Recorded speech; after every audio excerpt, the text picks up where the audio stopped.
Hey everyone, Alex here with Systems Refined, and today I want to show you how you can find files faster in Asana.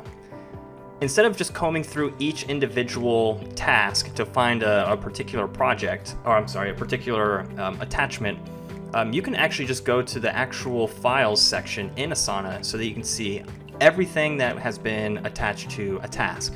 And to get there, just click on More at the top of the on the top bar here, and then click on Files, and then you can see all the tasks that have attachments to them.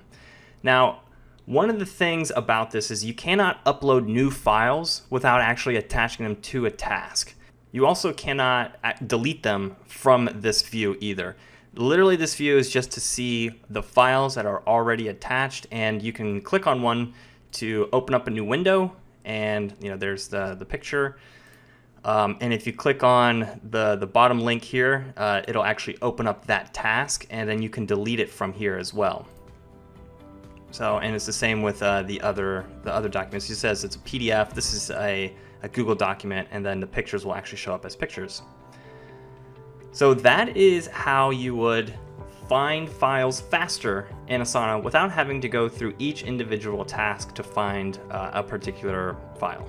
So I hope you found this video helpful. If you did, go ahead and click on that like button and click on subscribe to see more of my Asana tips videos.